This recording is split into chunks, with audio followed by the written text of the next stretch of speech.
เนาะไม่ได้นี่ตี104เปิ้นก็ยังรับสัญญาณอยู่ก็ฟังกันต่อเนื่องไปเลยบ่ต้องไปเสียเวลาไหลไปไหลมาละจึงกันอยู่นี่เอากาวกะจ้างติดไปเลยติดนึบเลยเนาะรับลูกเจ้ากินพักตั้งไปรับลูกควายกินพักตั้งเก้า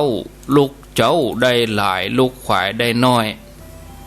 รับลูกเจ้าเป็นเจ้าตั้งหลายรับลูกควายปลาเฮือลูกหลานเป็นหนี้เป็นค่าเน้อตื่นมาเหียเน้อลูกมาเหียเน้อลูกเน้อลูกเน้อลูกตื่นตื่นได้แล้วลุกได้แล้วญาติโยมท่านทั้งหลายเอาเมื่อลุกกันมาก็มาฟังธรรมะเลยกะเป็นเรื่องราวของพระเจ้า500จาดพระเจ้า500จาด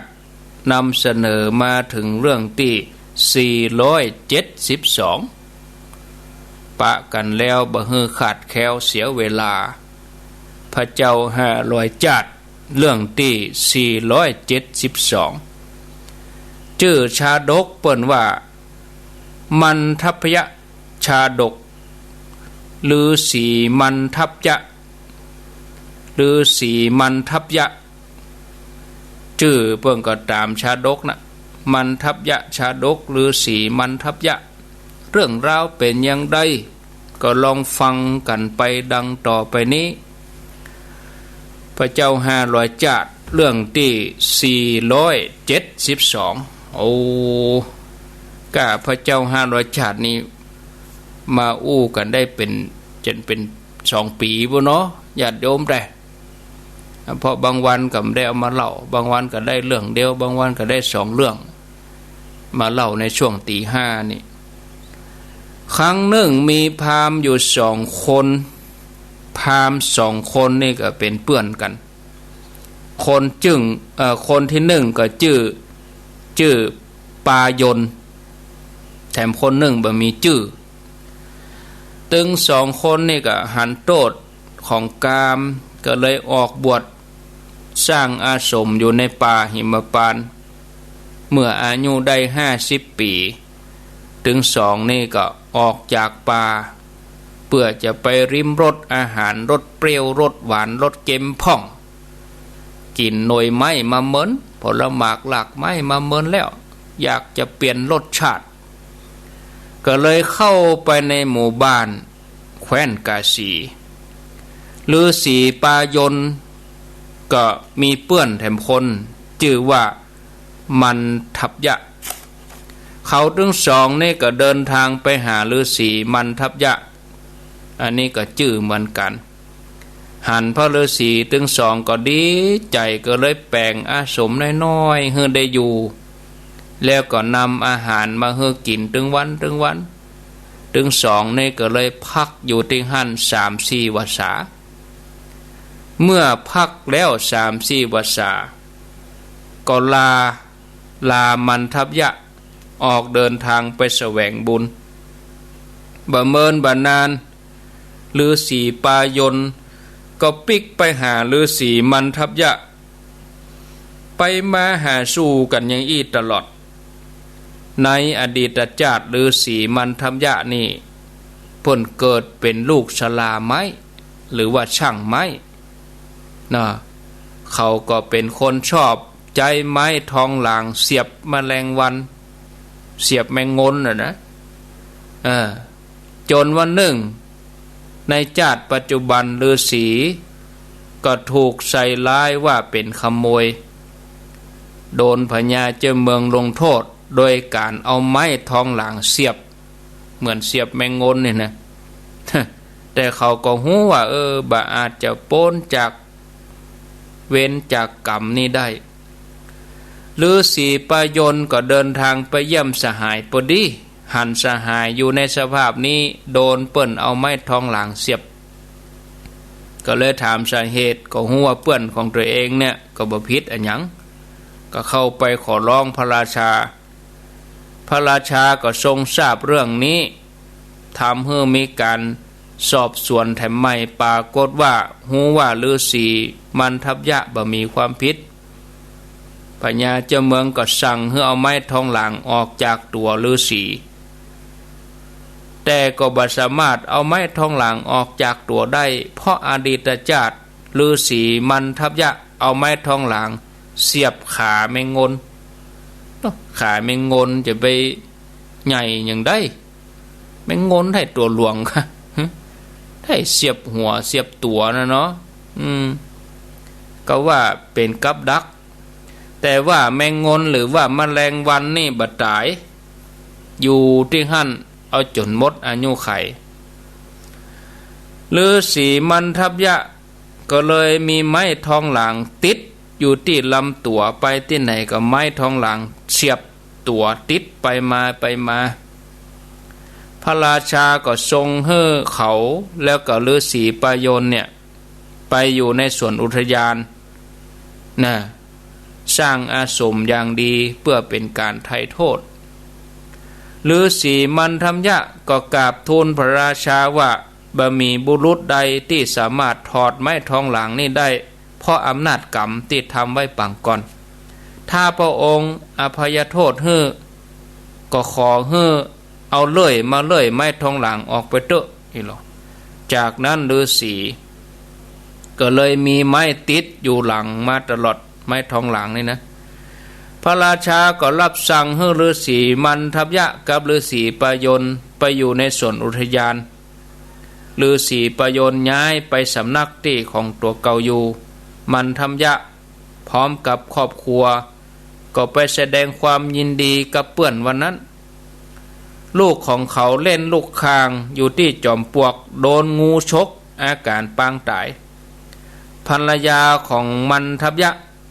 ตกใจปาลูกเข้าไปหาฤาษีขอฤาษีช่วยฤาษีก็บ่ฮู้วิธีปรุงยาก็ต้องทำการเนี่ยจะได้ญาติโยมทั้งหลายหมอกคิดแต่งแปลงปากต้วงไปนะก็บอกกองปฏิบัติอย่างอันก็ขออย่างใดก็ขอให้ลูกได้หายเป็นปกติเนี่ยนี่ก็บ่นพึมพำอู้ไปบอกว่าเฮานี่เป็นผู้มีความต้องการบุญได้มีจิตเลื่อมใสในการประพฤติพรหมจรรย์บัดเดี๋ยวนี้ปฏิบัติได้อยู่7 วันต่อจากนี้นั้นเฮาจะเป็นผู้ที่บ่ประมาทเฮามีความใคร่ในการบวชบรรพชากอดตานในการประพฤติพรหมจรรย์ของเฮานี่เฮาจะทำจนถึงอายุ50 กว่าปีโดยความสัตย์นี้ขอความสวัสดีจงมีแต่ละอ่อนคนนี้ปิดของงูจงคลายออกจากร่างนี้ไปเฮือกุมารนี่รอดชีวิตเตอะส่วนมันทัพยะก็กล่าวกำสัตว่าเพราะเหตุที่เฮาหันแขกในเวลาที่มาถึงบ้านเพื่อจะพักบางครั้งบ่พอที่จะฮื้อพักเลยแม้แต่สมณะพราหมณ์ผู้เป็นพหูสูตรก็บ่ฮู้ความในใจของเฮาแม้แต่เฮาบ่ประสงค์จะฮื้อก็ได้บ่ฮื้อก็ได้ด้วยความสัตย์นี้ขอฮื้อลูกจงหายจากพิษงูแม่ก็ทำสัจจกิริยาบอกว่าลูกฮักอสรพิษที่ออกจากจอมปลวกมาทำร้ายลูกบ่เป็นที่ฮักของแม่ในวันนี้อสรพิษนั้นกับป่อของเจ้าบ่แปลกกันเลยด้วยความสัตย์นี้ขอความสวัสดีจงมีแก่เจ้าจงหายรอดปลอดภัยจากนั้นลูกของมันทัพยะก็หายเป็นปกติลุกขึ้นหล่นหรอมันทัพยะก็เลยถามฤาษีปายนว่าท่านจังอะหยังทำให้ท่านเนี่ยฝืนใจรักษาได้ฤาษีปายนก็ตอบว่าคนที่บวชแล้วศึกออกมาเฮาถือว่าเป็นคนกับกอกบ่น่านับถือฤาษีฮู้อย่างอันแล้วก็ถามฤาษีปายนแถมว่าเพราะอะหยังเจ้าถึงฮื้อที่พักของสมณพราหมณ์แล้วก็ได้ฮื้ออาหารอย่างดีเจ้าเกลียด ตีเจ้าเกลียดเจ้าจังเนี่ยเป็นจะได้ถึงฮื้อมันทับยากก็ตระว่าเฮาบ่เคยคิดที่จะฮื้อตานกับบรรพบุรุษเฮาประพฤติปฏิบัติมาตลอดเฮาจะทำตามธรรมเนียมของวงตระกูลมันทำยากก็หันไปถามภรรยาเจ้าบ่เคยฮักเฮาเลยแม้แต่น้อยกะแต่เจ้าปรนนิบัติดูแลเฮาอย่างดีเป็นจะได้ภรรยาก็กล่าวขอโทษว่าข้าก็ขอโทษด้วยตลอดเวลาที่อยู่กันเนี่ยข้าก็บ่เคยฮักท่านนะบ่เคยฮักเขานะเพียงแต่ว่าทำตามธรรมเนียมตะอันถือเสียว่าทำเพื่อลูกเอาล่ะมันทำยากก็บ่ได้โคดภรรยาอะไรอย่างนั้นแต่ขอให้นางจงจำไว้ในใจให้สบายจากนั้นมันทำยากก็ถือศีลปฏิบัติให้ตานด้วยใจบริสุทธิ์มาตลอดฤาษีทำฌานอภิญญาเกิดขึ้นจบชีวิตจากโลกมนุษย์ก็ไปสู่พรหมโลกเป็นเบื้องหน้าเรื่องนี้ก็จบลงไปเพียงแต่อีได้คติสอนใจว่าทุกคนมีหน้าที่ต้องปฏิบัติหน้าที่ตนเองให้ดีที่สุดวายมัตสุสกิจเจสุจงพยายามในหน้าที่ตนเองเอาแถมเรื่องหนึ่งเนาะคงจะพอดีแถมเรื่องหนึ่งพอดีวันนี้มีชื่อจะอ่านได้ชื่อที่โยมเปิ้นได้ร่วมบริจาคเปิ้นหอมเป็นการน้ำกับไฟอันยังต่างๆเข้ามาบำรุงสถานีเนาะอนุโมทนาก็ญาติโยมฟัง104จะไปร่วมก็อยู่ในเวียงในเมืองก็จะไปตานก็ไปตานได้ที่วัดฝ่ายหินไปทำบุญที่อาจารย์วิสุวัตรเนาะที่จริงเปิ้นก็บอกว่าโอ้เป็นหยังญาติโยมจะไปก็ได้เป็นหยังไปทำบุญป้องกันตัวเองใส่หน้ากากอย่ามันล้างมืออย่าอาตมาเขาไปมาแล้วญาติโยมเขาจะไปก็เจอเนอที่วัดฝ่ายหินไปเอี่ยวก็ได้ประเดี๋ยวนี้โอ้ต้นไม้ใหญ่ไม้หลวงไม้ไฮก็ว่าไม้โพไม้เสลีหูหน้าวัดก้นตั้งเมื่อวันที่23 24เดี๋ยวนี้เปิ้นตัดเปิ้นเพียวก็ถ้าจะเป่งดีแล้วเนาะ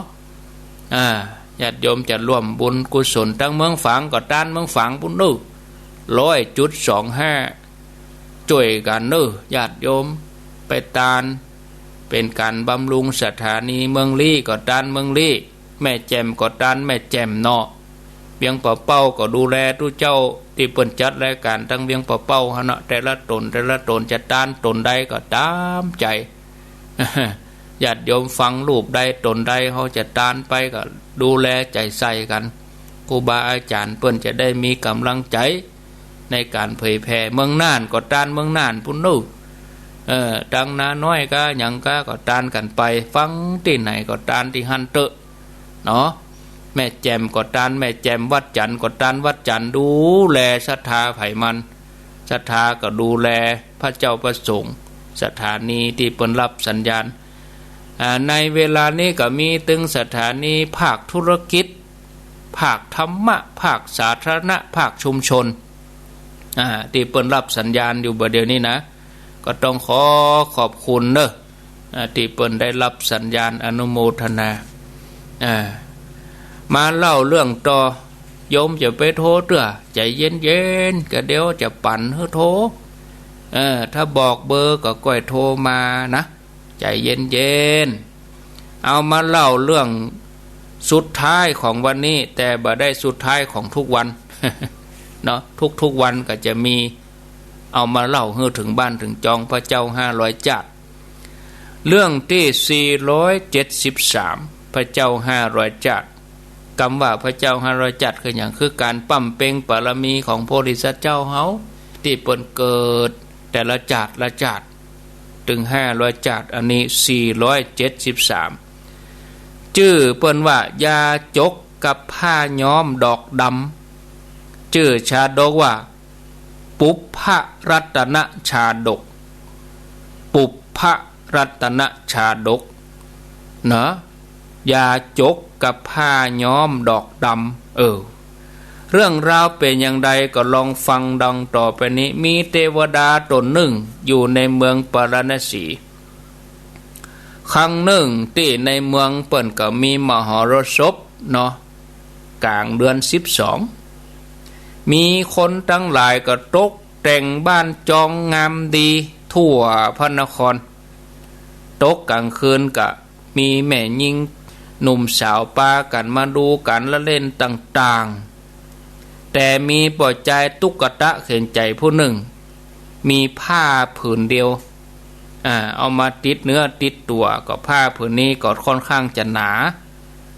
เขาก็เอามาซักให้สะอาดโดยมีความคิดว่าจะทำให้สะอาดที่สุดก็เลยเอาไปซักเอาไปปาดหลายครั้งหลายหนเนี่ย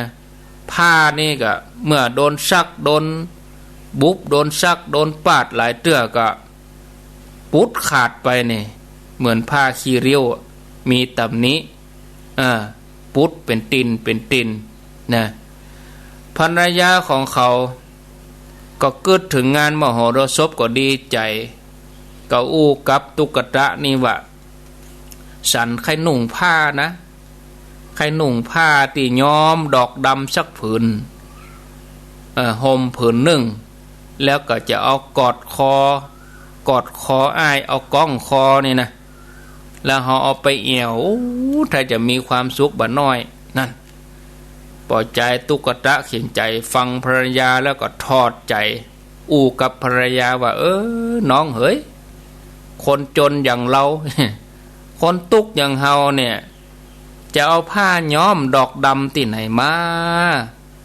เฮานุ่งผ้าขาวเนี่ยญาติโยมมันเคยหันเปิ้นนั้นย้อมผ้าแต่ก่อนขี่รถทีแบบขอลงคงมีปิบมีอย่างควรจุงย้อมผ้าหรออันนั้นแต่คนได้นุ่งผ้าดำนี่สุดยอดเลยในสมัยโบราณน่ะได้นุ่งผ้าย้อมนี่สุดยอดอันนี้ว่าเขาอย่าไปเสาะผ้าย้อมดำที่ไหนนุ่งผ้าขาวอีกก็พอละนี่ภรรยาก็บอกสามีว่าถ้าฉันบ่ได้นุ่งผ้าย้อมดำนี่นะก็จะบ่ไปไหนก็น้อยอันอย่างใดหน้าน้อยตาน้อยเนาะน้อยอกมองใจไปได้นุ่งผ้าย้อมไปเอวงานน่ะไอ้ยังกันนักกันนะไอ้เนาะจะไปพอเปิ้นเล่นดูมหรสพสักเตื้อจะมาเสาะเสื้อผ้าให้น้องใส่บ่ได้กะนั่นปวดหัวแล้วกันนี่ผู้เป็นสามีขอเสื้อผ้ามาใส่ผ้าย้อมทีนี้ก็ศรัทธาญาติโยมทั้งหลายฝ่ายสามีคือตุ๊กตานี่ก็ว่าทำไมเธอถึงมาขาดขั้นฉันอย่างนี้จะเสาะที่ไหนผ้าย้อมดำเนี่ยจะเอาที่ไหนนะแต่นี่ภรรยาก็ว่าก็ไปกะตัวก็เป็นพ่อใจรู้เนี่ยยังก็บ่สำเร็จสักเตื้อ เอาละศรัทธาญาติโยมทั้งหลายผ่านไปถึงปุ่นประเด็นนี้ที่ให้ของพญาเจ้าเมืองมีดอกดำแบบใจกะย่อมอย่างบ่เอามาย้อมให้น้องไปเอาแหละไปเอาดอกดำแหละปุ่นที่ส่วนของพระราชาปุ่นนะนี่ทีนี้ผู้เป็นสามีนายตุ๊กตะเธอบ่ฮู้กะว่าเปิ้นมีคนดูแลอย่างดีไผจะเอาไปได้ดอกดำพญาเจ้าเมืองเนี่ยไผจะเอามาได้นะเกิดว่าตัวปี้จะญะได้กะตัวปี้ญะบ่ได้เนอะนี่เธอคงจะกึดเฮอตัวปี้ทำอย่างอันนอจะเฮอปี้ไปตายกะนี่จะยินดีเฮอปี้ไปอย่างอีกะนี่ทีนี้ผู้เป็นภรรยาก็อ้ายก็ไปเมื่อคืนกะนั่นจะไปอย่างเมื่อวันสถานที่นั่นเป็นสถานที่ต้องห้ามแต่ว่าอ้ายก็เป็นลูกปอใจหรอขึ้นชื่อว่าลูกปอใจต้องทำได้กาเอาละศรัทธาญาติโยมเทวดานี่ก็หันถึง2อู้กันอย่างนั้นเทวดาก็ฮู้เหตุการณ์ล่วงหน้าว่าถ้าปอใจคนนี้ไปลักขโมยดอกดำที่ส่วนของพระราชาจะต้องมีภัยมาถึงตัวเทวดาว่าหันทีเขาจะต้องไปช่วยเขาละคนตุกเลยนะจะช่วยตุ๊กตาคนนี้ ปวดใจตุกตะเข็นใจคนนี้ก็ฟังภรรยาอู้ลบเล่ามันเข้าก็หันว่าหันทีเขาจะต้องทำผิดเพื่อภรรยาอันเป็นชุดที่รักเสร็จแล้ว เขาก็เดินเข้าไปปลอบใจภรรยาว่าเป็นยังบัดถ้าไปกึดนักบึดก่อนเด้ออายจะเสี่ยงชีวิตเข้าไปจะไปลักดอกที่ในส่วนของพญาเจ้าเมืองดอกดำนี่แล้วก็จะมาย้อมผ้าให้น้องเด้ออีหลอกความหักแต่ความรักย้อมมดเนี่ยตกเมื่อคืนนั้นเขาก็เดินผิวปากออกบ้านไปหรอผิวปากวดแล้วก็เล่งฝีเท้าไปจนกระทั่งไปถึงที่ส่วนของพญาเจ้าเมืองนะไปถึงก็ข้ามหัวไปกันเนาะศรัทธาญาติโยมคนเฝ้าให้ได้ยินเสียงคนข้ามหัวล่มคมอย่างใดก็ไผนะขโมยกะทีนี้ก็ล้อมจับโดยละม่อมจับโดยละม่อมคือจับโดยดีจับเขาก็โดนด่าโดนว่าไปปอโดนลุมซ้อมเลยตาปามปากแตกโดนยับตัวไพ่หลังแล้วก็เอากักตัวไว้แจ้งก่อนก็เอาไปส่งให้พญาเจ้าเมืองคนเฝ้าสวนก็มัดไว้ ตาปามปากแตกไปเลยพญาเจ้าเมืองตกมาเจ้าก็ไต่สวนมูลฟ้องแล้วก็สั่งให้ว่าประเด็นนี้ดอกดำที่เขาปลูกนั่นเขาเอาไว้หรอเจ้านี่มาล่วงละเมิดนี่มีโทษประหารชีวิตพญาเจ้าเมืองก็เลยสั่งเอาไปประหารนี่นะเอาประหารวิธีใดวิธีหนึ่งเจ้าหน้าที่ราชทัณฑ์ก็นำเอาตัวเขาไปเสียบประจานโดยใจเหล่าแตงก้นทะลุปากปัดโตศรัทธาญาติโยมน่ะเขาก็ได้รับความทุกขเวทนาแสนสาหัสแต่ย่ำตายเด้อนะขณะนั้นก็มีกาฝูงหนึ่งบินวนเวียนอยู่เหนือศีรษะเขาเนี่ยแล้วก็เกาะไปตามส่วนต่างๆของร่างกายกาตัวหนึ่งจับที่หัวแล้วแถมตัวนึงก็จับที่ไหล่แล้วแถมตัวนึงก็จิกจ้องเอาที่ตาน่ะจะงอยเนี่ยไปจิกที่แก่นตาเขาก็ได้รับความทุกข์แสนสาหัสเลยแต่ก็บ่ได้ใส่ใจในความเจ็บปวดของตัวเองในใจเกิดกึดถึงภรรยาห่วงภรรยาก็ลำพึงลำพันบอกว่าเฮาพลาดโอกาสงามๆบ่ได้ไปแอวงานนะแล้ววันนี้เฮาจะต้องมาถูกลงโทษอย่างนี้ป่านนี้เฮาก็ถ้าเฮาบ่ได้มาลักหัวของพญาเจ้าเมืองเฮาอาจจะได้ไปแอวงานกับภรรยาคงจะมีความสุขเขาก็ลำพึงลำพันอย่างนี้บ่เมินบ่นานก็สิ้นใจตายไปก็ไปเกิดที่มรณะโลกปุ่นศรัทธาญาติโยมเอาจบไปอย่างนี้ก็ได้คติสอนใจว่าความฮักใคร่พักใส่ให้คนทำผิดต่างๆนานาแน่อันนี้ศรัทธาญาติโยมทั้งหลายจบไปแล้วเรื่องนี้ก็บ่ได้บอกด้วยว่าเทวดาจะช่วยอย่างใดนี่มาจบตึกเต่าอี้เสร็จแล้วญาติโยมท่านทั้งหลาย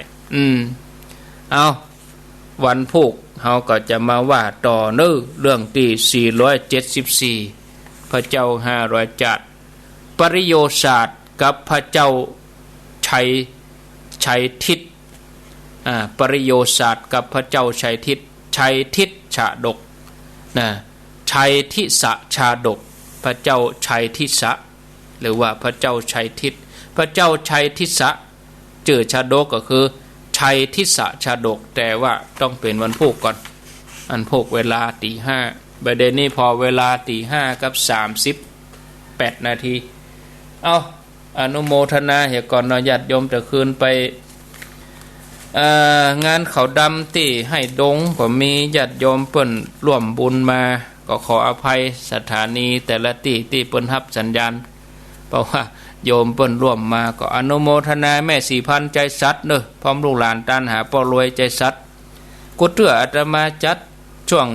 เวลาตี 5ในเครือข่ายขึ้นสีขาวอาตมาก็จัดอย่างเนี้ยนะญาติโยมเปิ่นหอมมาก็อ่านไปเปิ่นทำบุญก็อ่านไปทำกันมาแบบฉบับ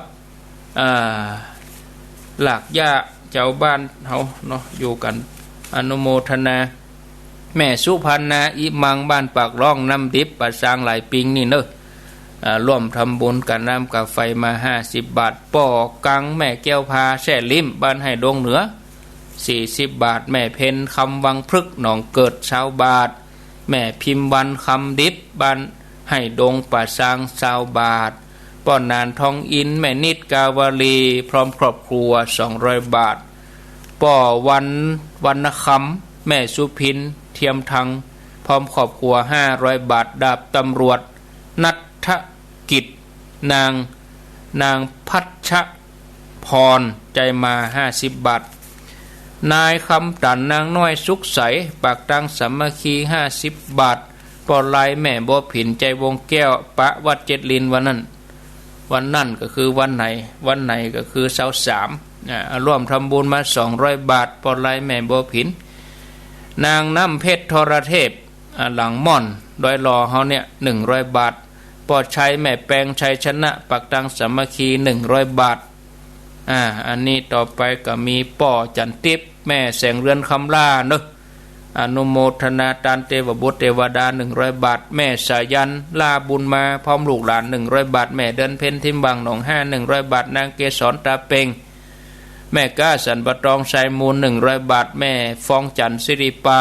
เด็กหญิงธัญญาสิริปาปักตังเจริญ100 บาทแม่น้อยธัญญาอินทจักตาแดมได้เขียนสักกรรมป่อจันทิพย์แม่แสงเรือนคำล่าบ้านกิวแลเป่า100 บาทฐานญาติพี่น้องที่ล่วงลับไปบัดเต่าแต่นั้นก็มีป่อจันทิพย์แม่แสงเรือนคำล่ากิวแลเป่าตันหาเจ้ากรรมนายเวร100 บาทป่อประพันธ์แม่แดงกันทาบ้านหัวฝ่ายแม่วาง100 บาทป่อสุพินก็ว่าสุอย่างนี้สุจินกะสุจินสุวินนามสกุลอยู่บ้านหัวฝ่ายแม่บัวเขียวป่อสุจินก็เนี่ยป่อสุจินแม่บัวเขียวอินลาสมบ้านหัวฝ่ายถ้าผิดขออภัยเนอะป่อบุญสมแม่จันทาจันตาดี100 บาทป่อเสาคำแม่ประภัยบ้านหัวฝ่าย100 บาทแม่สุทัศน์แม่น้อยแม่สุธรรมแม่ยนต์แม่แก้วร่วมบุญกันมาแม่สุทัศน์50 บาทแม่น้อย50แม่สุธรรม40แม่แก้ว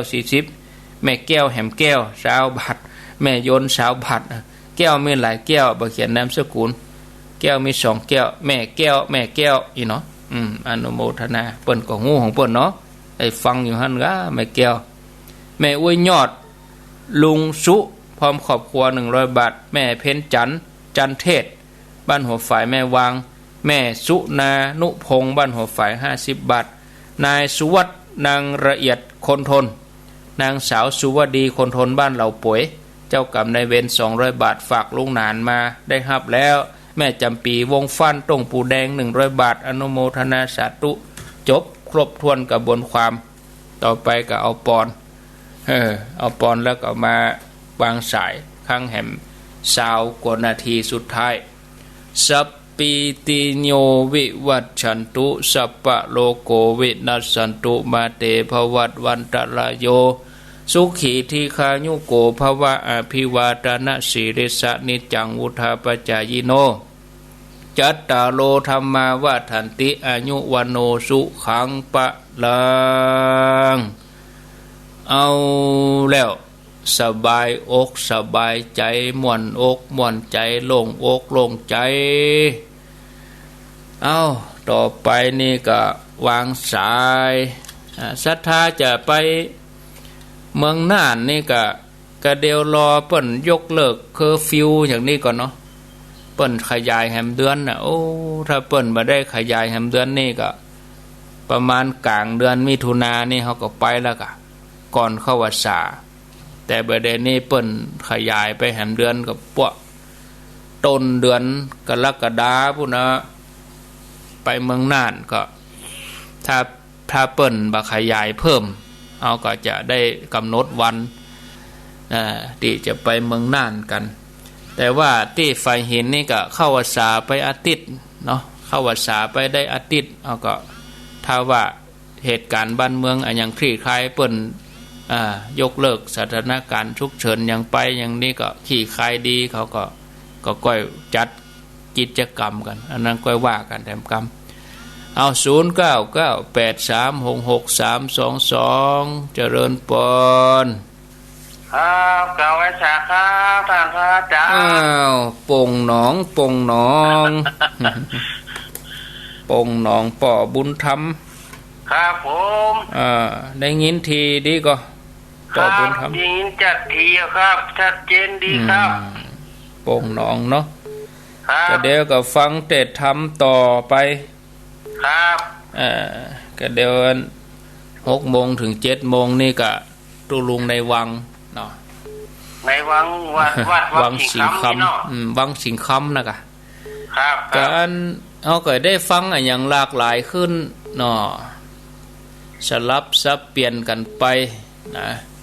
ครับผมก็ฟังเพิ่นตลอดรถท่านนั้นดีก็ศิลพรนั่นนะศิลพรนะกะ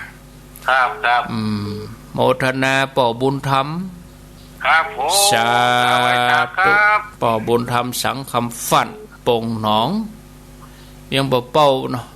เจริญปนเจริญปนติดแล้วท่านพระครูครับอ้าวปนานประเสริฐกะครับปนานประเสริฐน้อยนะครับนาน้อยประจำเลยเนาะเดี๋ยวก่อนเนอะจะหาเวลาก่อนปนานเดี๋ยวถ้าว่าอันเปิ้นจบประกาศฉุกเฉินไปเดือนนี่ก็เดี๋ยวก็กำหนดวันเนอะแต่ไปนี่ไปแน่นอนอ่ะบอกนำเรียนท่านพระครูสุจินไว้ไปเอวหาแน่นอนหวานรอถ้าคนที่คิดเนาะก็อ้างว่าจะไปหลายเตื้อตั้งเมื่อธันวาแล้วบ่ได้ไปเอวหากันสักกำครับหลายคู่หลายคนเนาะได้ของรอกองไว้กองหาไว้นะครับโมทนาสาธุสาธุอยู่ดีมีสุขครับท่านคุณดีมีสุขนะครับเด้เมืองน่านนาน้อยเจริญปนนมัสการท่านพระครูโทรจากที่ไหนจากตังใดโทรจากตังใดจากเมืองจี้หลวงละปูเจ้าเมืองจี้หลวงเนาะเจ้าเมืองจี้หลวงได้ยินทีก็ได้ยินทีเจ้าฟังคลื่นไหน90เนี่ยเจ้า91ก็ได้กะเจ้าชัดเจนดีก็ชัดเจนดีเจ้าฟังนิทาน500อนุโมทนาอนุโมทนาเนอะเจ้าความรักทำได้ทุกอย่างเนาะนั่นกะใจเป็นรักครัวพญาเจ้าเมืองนี่เป็นดูมันรักใครได้ใครหนุ่งผ้าย้อมนะกะเจ้าโมทนาสาธุสาธุเมืองจี้หลวงเจริญปนติดแล้วเนาะเจริญปนติดแล้วหลุดไปเหรอมาใหม่0998366322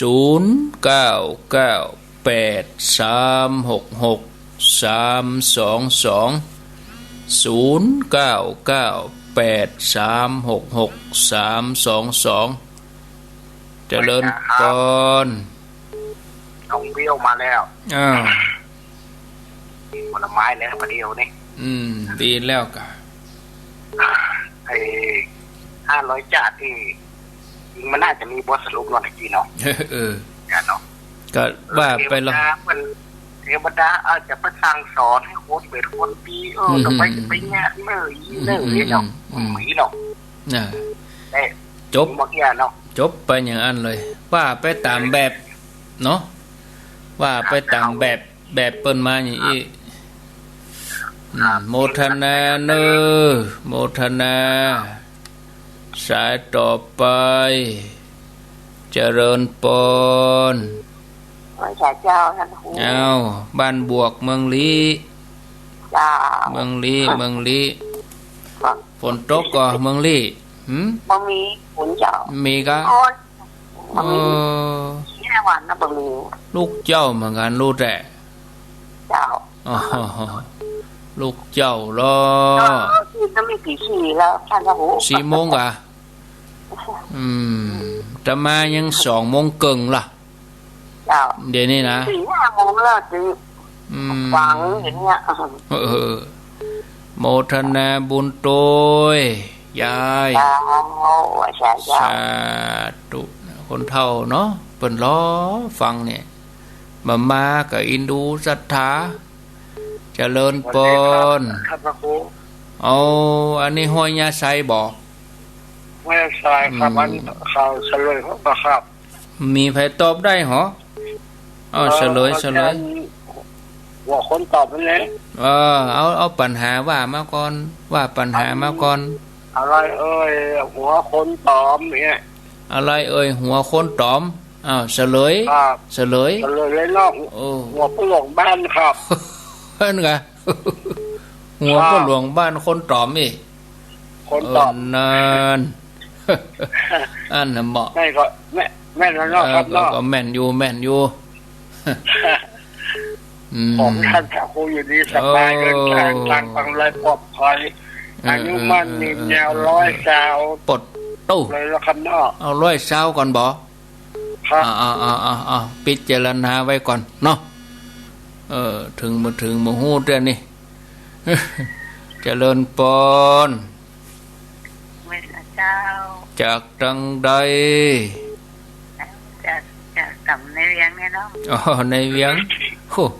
วันนี้ฟังแบบฉบับหลากย่านะ อาตมาก็จัดอย่างเงี้ยกูเตือนนะ เนี่ยตัวแม่ก็ฟังจึงว่า ตี5นี่จัดนี่ ค่อยสบายอ่ะ เป็นหยัง เป็นมาอย่างนั้นลงออกหูอย่างชอบยากินเหรอกะยาลมมีอยู่ก็ฮะ ติดสเต็ป อันกะเดี๋ยวเขามินเดี๋ยวไอ้เนี่ยเขาน้ำมันมนท่านจันทร์ลองมันเป็น ก็ว่าไงนะ ยาหอมยาอย่างลองกินไปเพราะมันยังได้เมาหัวอีก มันก็บางครั้งสมมติโรคเท่ากันฮะอายุตัวใด โหแม่นะ80แล้วมันโรคอายุสังขารเฮาล้อมันก็ธรรมดาแม่เอ้ยบางทีมันก็หายไปบางทีมันก็มาไปมาเลยบอกไปม่วนไงไปเป็นหยังฟังธรรมะนี่แปลงใจดีๆแม่คุยคำเป็นก็ไปที่วัดเจริญแล้วแม่ฮู้จักแม่คุยคำกะเป็นเพื่อนกันเจ้าไผแก่ไผหนุ่มกว่ากันมันถ้าเจ้ากันนะเจ้าเป็นเชี่ยวกันเนาะโอ้เดือนหน้าก็ไปปะกันไปแล้วไม่เอาไปไม่ได้แม่มันเอาไปนี่แหละแม่มันมีโลดเป็นหยังฟังวิทยุเอาเนาะโลดออกไปย่าลูกก็ทำงานเนี่ยเป็นหยังฝ่ายหินก็ไปปะกันเข้าวัดสาได้สักติด2 ติดก็คือเติงเนาะคือเติงกะเวลาทำเตะทำอะไรอย่างเงี้ยก็ฟังทุกครั้งเลยแต่วิทยุนี่เป็นเปื่อนเนาะโมทนาเนาะอยู่จุดไหนนี่ตั้งแต่ตี 3แล้วเนี่ยแม่อยู่ในกำแพงจันนอกจันในเมืองก็ว่าไงจุดไหนจันนอกติดแล้วก็ไม่10,000เนี่ยแล้วอันนี้กะเนาะเสียงมาเมียนเนาะแม่4,000กะลองก็เสียงดีขึ้นกะเสียงมันจะเป็นเสียงคนป่วยแล้วเป็นได้ยินแต่บางครั้งมันคือมันม่วนเป็นเสียงคนสุขภาพดีไม่ใช่เสียงคนป่วยแต่ก็ไม่ได้เป็นอย่างนั้นถ้าหูหายนี่ก็ธรรมดาโรคอายุปวดร่างกายยังเสี่ยงก็โรคอายุสังขารแม่เฮ้ยเนาะแก่เท่าชราเพื่อนเขาก็ฉันก็เป็นเหมือนกันนั่นน่ะกะมันอย่างเดียวกันน่ะกะบางๆเฮาก็มานั่งอู้กันกะเจ้าหมู่กันน่ะ7 ค เขาเจ็บแอวเจ็บแขนสะปะเต็มแต่แม่ที่บ้านประเทศเป็นอย่าง นี่ ยังแม่ประเทศ ก็มันก็ดีอย่างเสียอย่างแต่เนาะ นั่นแหละแม่ตอนน้องแม่กินยาไอ้นั่นเนี่ยกินงาดำอ่ะ อ๋ออันน่ะ งาดำเขาคิดถ้าเขาประเดี๋ยวในประเดี๋ยวนี้เขาค่อยกินอยู่เขาค่อยได้ไงเอาไปจิ้มจิบเนี่ย อ๋อ ชงนมเนี่ยก็เอาใส่กินด้วยแต่มันมีการปวดแต่มันดีจริงๆนะ ดีกา มันรักษากระดูกอะ นี่แล้วแต่เจียก็จับ เป็นลมนี่เยอะแยะมากเลย เอาโมทนาเนอะ มันมนต์อาจารย์บอกว่ากินข้าวเม่นเลยนะแม่เนอะกินทุกวันน่ะ นี่ละว่าไปตามสรรพคุณเปิ้นโมทนา วันนั้น สาธุสาธุ ซื้อมา10 ขวดเป็นส่งไปรษณีย์มาให้ หมดเวลาแล้วแม่เฮ้ย เจ้าขอให้โชคดี ยิ นะ นดีมีสุขก็ว่ากันไป เนาะตามสรรพคุณเจริญปน เจ้าไหว้สาเจ้า จากดังใด โซเฟียเจ้า แม่บุญปัน เจ้า ศพเตี๋ยฟังสถานีได้คลื่นยัง 98แล้วเจ้า ก็8ก็เดี๋ยวไหลไปฟังธรรมเดี๋ยวฟังข่าวนั้นปลอมก็ต่อเนื่องไปเลย เจ้า เอาไว้2เครื่องซ้ำดีเนาะ จ้า อันนี้นันปลอมอันนี้เตดธรรม เดือนหน้าจะเปลี่ยนแล้วเนอะ เจ้า เดือนหน้าก็มาอยู่ที่นี่นะ เจ้า ไหลไปไหลมาช่วงติดนี้ติดสุดท้ายช่วงเปลี่ยนทาย เนาะ เวลาว่างก็จะแจ้งญาติโยมเขาเนาะ เจ้า โมทนาน่ากะ ถ้าบ่แจ้งกับบ่ฮู้นะ บ่ฮู้แล้วคนเฒ่าเป็นกั่งเป็นจวางแหละปะโถ คนเฒ่าวุ่นบ่ฮู้ ไปฮู้ใหญ่ปะโถเนาะบอกเฮอ เดี๋ยว ไป ไหลไปหาหายไปแล้วว่า นั่นน่ะเดี๋ยวก็จะโตได้ประท้วงแหละ แล้วก็โทรหาเนาะ มันโหเตี้ยๆกะปะโถไม่ได้ความใหญ่ โมทนาเนอ เจ้าไว้สาเจ้า แม่บุญปันศพเตี้ยจอมตองเจริญปน ไว้สาเจ้า จากดังใด ในสิบ้านใหม่เจ้าดินตำบลสถานเพิ่นน้อยจังหวัดน่านเจ้า สถานนาน้อย จากจอมตองสดไปเมืองน่านบนโลก ว่าจะมาเมืองน่านน่ะเจ้าจะไปจนได้ โอ้ นะเจ้า ก็แน่นอนกะโอ้ไปกะแต่ต้องรอเปิ้นประกาศยกเลิกนี่ก่อนก็มาอันนี้ข้ามจังหวัดเนี่ยมันจะเดือดร้อนเนาะรอให้เปิ้นคลี่คลายก่อนกะไม้ไปก่อน เพิ่นนั่นเกิดเพิ่นแหละฟังหันได้ดู โอ้โธ่กดแล้วเมื่อนั้นเสิร์ชก็มันโทรหากันพ่องกา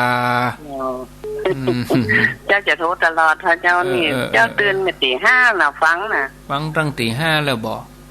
เจ้าบางครั้งเพิ่นก็เปิดตี 5บางครั้งเพิ่นเที่ยงตี 3นี่เพิ่นบ่เคยเปิดตรงนี้แหละ ก็ยังว่านะคนเฝ้าคนหยังนะโอ้เจ็มให้ไปดีในแม่ตี 3เนี่ย เจ้า เฮายังนั่งตีเก่าตั้ง2 โมงครึ่งแล้วนี่ โอ้มาแต่บอกว่าบ่หุมแต่ว่านี่ไปได้ใหญ่ยินดีเนอะ เจ้าของฟังกันตลอดเดี๋ยวนี้เขากดมาจ้างมาได้เจ้าเดี๋ยวนี้นะเจ้าบอกของโมน่ะ แม่ก็เป็นตัวแทนนั่นกะเนาะ เจ้า เป็นตัวแทนนั่นเนาะ เจ้าจะฟังตลอดเลย ดีแล้วเจ้าอนุโมทนาเนอะ เจ้าไว้จ่าเจ้า อนุโมทนาสาธุเอาสายสุดท้ายเดี๋ยวจะจบละจะได้ล่ำลาเบิดแมลงก้อยมาแถมเจริญปน สันตะครูครับ โอ้พ่อหลวงน้อยกะ ครับวันนี้วันพูดวันแห